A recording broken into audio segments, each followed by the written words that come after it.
औज़ुबिल्लाहिमिनश्शैतानिर्रजीम बिस्मिल्लाहिर्रहमानिर्रहीम क़ाला रब्बि इश्रह ली सदरी व यस्सिर ली अमरी वहलुल उक़दतम मिन लिसानी यफ़क़हू क़ौली रब्बी ज़िदनी इल्मा। Assalamu alaikum all your students. I hope so you all are fine. Today I am here to teach you bio of class 7 from City English School System. Today the date is 1st September and the day is Tuesday, and today we discuss our new chapter and the page number 35. Okay students, today we start our new chapter number 4, that is environment and feeding relationships. आज हम लोग अपना new chapter start कर रहे हैं जिसका name है environment and feeding relationships. Environment, what is environment? माहौल को इन्वायरमेंट कहते हैं। और इस चैप्टर में हम लोग living organisms, non living organisms और जो हमारा इन्वायरमेंट है इसमें इनका क्या रोल प्ले कर रहा है और हमारा इन्वायरमेंट इन चीज़ों के लिए क्या रोल प्ले कर रहा है, ये हम लोग सब कुछ डिस्कस करेंगे इस चैप्टर में। So now come on the chapter. Environment of an organism consists of all the living and non-living things around that organism. Environment किस चीज़ से बनता है? माहौल हमेशा living things और non-living things दोनों से मिलकर बनता है। Okay? These living and non-living things affect the life of organism in one and other way. All the organisms depend on each other and non-living things in an environment. We will discuss in this chapter. Okay? कि हमारा जो environment है, जो हमारा माहौल है, इसमें दो चीज़ें होती हैं। There are two things, first living organisms and the second is non living organism. Living organism and non living organism are depend on each other. Living things और नॉन लिविंग थिंग्स एक दूसरे के ऊपर क्या करती हैं? डिपेंड करती हैं। So in this chapter we will discuss this all topics. Our first topic is ecosystem. Okay students, what is ecosystem? Ecosystem, first आपके माइंड में क्वेश्चन आ रहा होगा कि इकोसिस्टम को उर्दू में हम लोग क्या बोलते हैं? इकोसिस्टम को हम लोग उर्दू में बोलते हैं माहौलियाती निज़ाम। ओके, माहौलियाती निज़ाम को हम लोग इंग्लिश में हम बोलते हैं इकोसिस्टम। अब इकोसिस्टम किन दो चीज़ों से मिलकर बनता है और इकोसिस्टम की जो स्पेसिफिक डेफिनेशन है वो क्या है? A system found by the interaction of living organisms and non-living things in an environment is called ecosystem.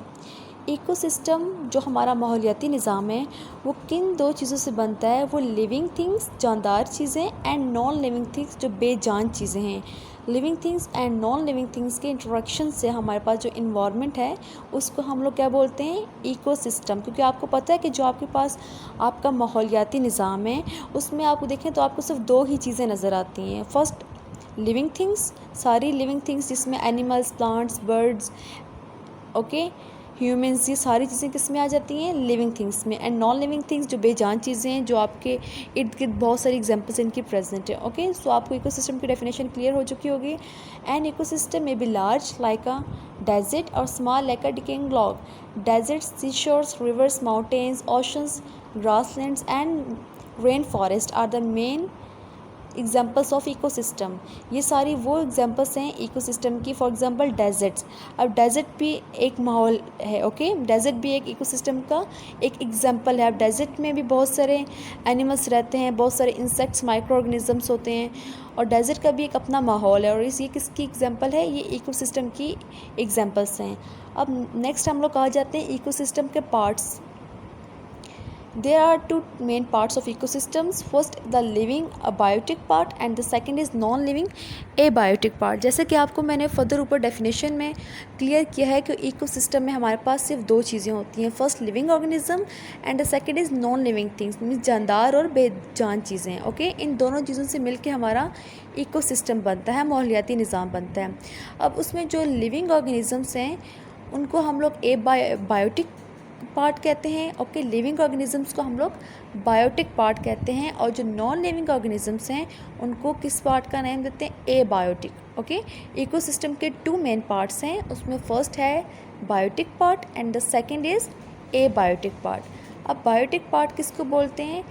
Biotic part are the living part. Okay, biotic part में वो चीज़ें आती हैं जो सारी लिविंग ऑर्गेनिजम्स होती हैं, जिसमें एनिमल्स भी आ जाते हैं, animals, plants, micro organisms, birds, these all things are included in biotic part. And what is abiotic? Abiotic आपको पता है कि नॉन लिविंग थिंग्स को बोलते हैं, नॉन लिविंग थिंग्स के पार्ट को बोलते हैं। सो एबायोटिक में वो सारी चीज़ें आ जाएंगी जो नॉन लिविंग थिंग्स होंगी। For example air, water, soil, sunlight, this all the things. Okay, now come on the definition. All the plants, animals, fungi and microorganisms make the living और biotic part of the ecosystem। जैसे कि मैंने आपको बता दिया कि plants, animals, fungi और organisms इन सबको क्या बोलते हैं? Biotic part। Living organisms of the same kind living and reproducing in a particular area called population। अब सेकेंड डेफिनेशन हमारे पास यहाँ पे पॉइंट आ गया है, दैट इज़ पॉपुलेशन। और what is the meaning of population? Population किसको बोलते हैं? Organisms of same kind, okay, living and reproducing in a particular area is called population.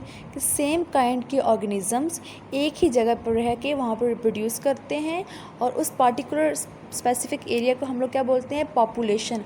जैसे कि मैं आपको एक एग्जांपल दे दूँ। फॉर एग्जांपल हम लोग ह्यूमंस हैं, ओके। ह्यूमंस कहाँ पे रहते हैं? Land, okay. हम लोग फॉरेस्ट में नहीं रहते, ओके। अब हम लोग लैंड पे रहते हैं, यहीं पर रिप्रोड्यूस करते हैं। सो हम लोग के लिए ये एक पॉपुलेशन है। अब एनिमल्स की एग्जांपल ले लें।